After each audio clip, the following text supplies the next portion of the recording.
Salam əziz izləyicilər və dəyərli abituriyentlər, hər birinizi xoş gördük. 12 aprel tarixində Dövlət İmtahan Mərkəzindən keçirilmiş olduğu buraxılış imtahanından olan short text və reading suallarının doğru izahları ilə tanış olaq. Qrammatika suallarını kanalda paylaşmışam. 5-ci sualda doğru variant olur A variantı. Burada deyir ki, deməli, the community wants to teach kids how to write a story. Deməli, bu cəmiyyət istəyir uşaqlara öyrətsin ki, hekayə necə yazmaq lazımdır. Cavab A variantı. Mətndə bunu tapmaq olur. You will discover easy methods to write stories for kids. Yəni, siz burada uşaqlara hekayə yazmağın asan metodlarını kəşf edə bilərsiniz. Deməli, elə A doğru variantdır. Sonda da bilinir ki, yəni bu cəmiyyət sadəcə uşaqlar üçündür, yəni onları inkişaf etdirmək üçündür. 6-cı sualda düzgün variantı bizdən istəyəcəkdir.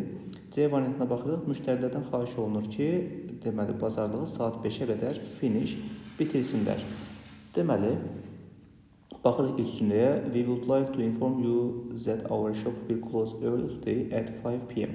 Yəni, biz istəyirik sizə məlumat verək ki, məlumatlandıraq ki, sizi saat 5-də bağlanacaq. Zəhmət olmasa, yəni bazarlığı ona qədər bitirin deyir. Deməli, C doğru cavabdır. 7-ci sualda isə D-yə baxırıq. Emma istəyir ki, Sarahdan deməli, elm dərsinə ona kömək eləsin, yəni öyrənməyə. Əziz Sarah deyirsə, ən xoş arzular Emma deyirsə, deməli, yazan Emmadır. Nə deyir sonda? Next week I will have final exam in science. Elm dərsindən imtahanım var. Let's meet soon to study together again. Gəl yenidən, yəni bərabər öyrənək onu deyir. Deməli, ondan kömək istəyir. D doğru cavabdır. Getdik reading suallarına. Reading sualları da bu məşhur komodo əjdahaları haqqındadır. Deməli, 8-ci sualda bizdən yanlış cavabı istəyir. C variantına baxaq. Komodo əjdahaları İndoneziyadan gəlib deyir. Bizdən false yanlışı istəyir. Baxaq. Deməli.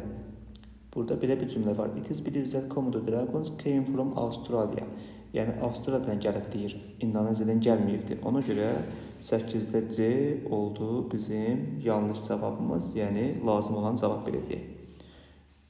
9-cu sualda isə deyir ki, komodo əjdahaları necə ovlanır deyə bir sualdır. B-yə baxırıq. Onların bir ağzında zəhər olur, hansı ki heyvanları öldürür. Baxın, bu hissədə mətndə var. Deməli, they have poison, altına xətt çəkirəm. In the months that can kill the animal they hunt.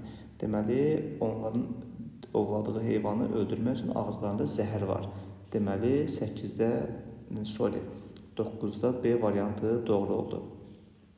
Onda da mətndə haqqında da deyə sual var. One of the biggest animals, ən böyük heyvanlardan biri. Yəni, ən böyük, ən belə nəhəng. Komodo dragons are one of the largest animals on earth. Yer kürəsində ən böyük heyvanlardan biridir və bütün mətndə bu komodo əjdahalarından bəhs edir. Yəqin ki, aydındır Y variantı. 11-ci sualda deməli, olur cavabımız B variantı. Komodo əjdahalarının have a sense of smell in their tongues. Onların dillərində deməli, nəyi var? İyi bilməsi var deyir, qoxu bilməsi. Birinci paragraf son cümləyə baxırıq. They use their tongues instead of their noses to smell. Deməli, onların dillərində burunlarının yerinə iyləmək üçün bəzi şeylər var ki, yəni dilləri ilə iyləyirlər deyir. Deməli, bu da doğru cavab oldu. 11B, Bakı. 12-ci sualda bizdən doğru cavabı soruşur. Bir də baxırıq. Komodo National Park, yəni Milli Parkı 20-ci əsrin sonu yaradıldı. Bir doğrudur. Baxın, son cümlədə 1980-də yaradıldığı deyir. 1980-də 20-ci əsrin sonudur. Bir doğrudur. 4-də baxırıq, komodo əjdahaları qorunma altındadır. Yəni, qorunurlar. Bəli, elə bu park onları qorumaq üçün idi. To protect them. Burada da bunu deyir. Listening suallarına da indi short bölməsində izah edəcəm. Ümid edirəm faydalı oldu. Kanala abunə olmağı da unutmayın.